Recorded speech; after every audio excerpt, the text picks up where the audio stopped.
Baik, kalender tahunan 2020 semestinya tidak dapat diisi dengan momen yang menarik dan banyak perancangan yang terpaksa ditangguhkan ke tahun hadapan. Mana tidaknya seluruh dunia melalui perkara yang sama, iaitu penularan wabak COVID-19. Ia sudah ketentuan buat kita semua untuk melalui situasi dan juga pengalaman yang berbeza ini. Frasa perintah kawalan duduk di rumah, jaga jarak, pakai penutup muka sudah menjadi perkara biasa buat kita dalam kehidupan seharian atau lebih dikenali sebagai norma baru. Kita imbau kembali bagaimana anda dan juga saya melalui episod Perintah Kawalan. Kementerian Kesihatan KKM melalui Pusat Kesiapsiagaan dan Tindak Cepat Krisis Kebangsaan CPRC menerima laporan 3 kes disyaki dijangkiti COVID-19 iaitu 2 di Sabah dan 1 di Selangor.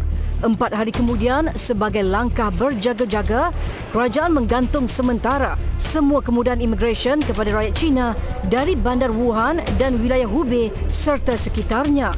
Kumulatif kes jangkitan harian semakin menunjukkan pertambahan, lebih-lebih lagi melibatkan individu yang mempunyai sejarah perjalanan dari China.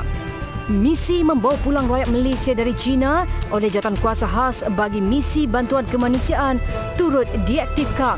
Ekonomi negara ketika itu juga mulai terjejas, terutamanya melibatkan sektor pelancongan. Pada 27 Februari, Perdana Menteri Interim ketika itu, Tun Dr. Mahathir Mohamad telah mengumumkan pakej rancangan ekonomi 2020 bagi menangani ekonomi daripada kesan penularan COVID-19. Pakej itu melibatkan peruntukan 20 bilion ringgit dengan ditunjangi 3 strategi utama. 17 Mac, Malaysia telah merekodkan 2 kematian pertama mangsa COVID-19. Mangsa adalah kes ke-178, lelaki berusia 34 tahun dari Johor, dan seorang lagi kes ke-358, lelaki 60 tahun dari Sarawak. Selaras dengan situasi penularan yang semakin meningkat dan terdapat kematian dalam negara, kerajaan akhirnya menetapkan larangan pergerakan secara menyeluruh pada 18 Mac lalu yang dikenali sebagai Perintah Kawalan Pergerakan PKP. Tujuan kerajaan melaksanakan perintah ini.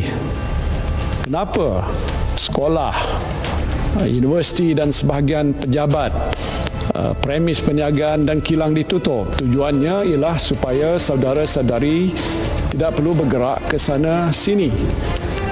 Larangan PKP itu dibuat di bawah Akta Pencegahan dan Pengawalan Penyakit Berjangkit 1988 dan Akta Polis 1967. Ramai yang terkedu dan ada juga yang tidak menyangka akhirnya larangan ini dilaksanakan di Malaysia. Kita agak terkejutlah dengan keadaan masa tu kan. Tetapi dari masa ke masa kita cubalah adjust dengan benda tu. Macam saya, masa lockdown tu kami jual through online lah. Kita beroperasi daripada rumah lah. Saya student, jadi saya masa tu ada online class lah.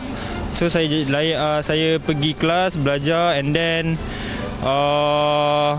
boring juga lah duduk rumah. So saya macam banyak spend time dengan keluarga lah. Saya bekerja, so waktu tu first time work from home. Perasaan tu memang lain sikit, pelik sikit lah work from home ni. Dia punya cara kerja pun lain. Kita ada masa sendiri tapi still kena kerja.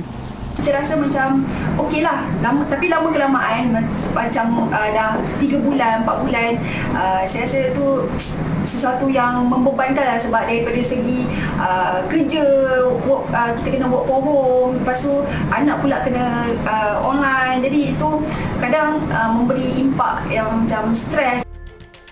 Kerana itulah kerajaan kita melaksanakan Perintah Kawalan Pergerakan yang mula berkuat kuasa pada hari ini.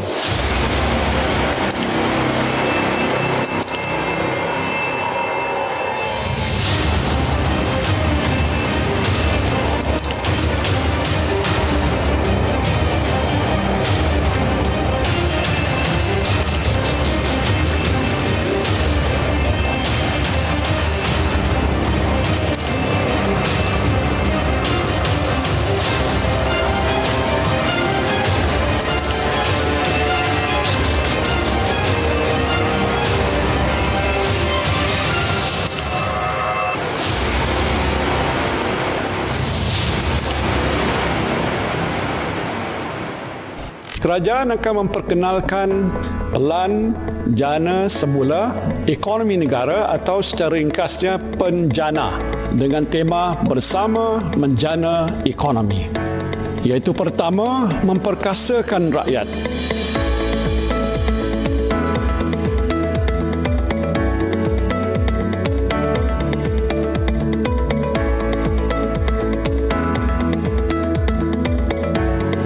Keduanya ialah melonjakkan perniagaan.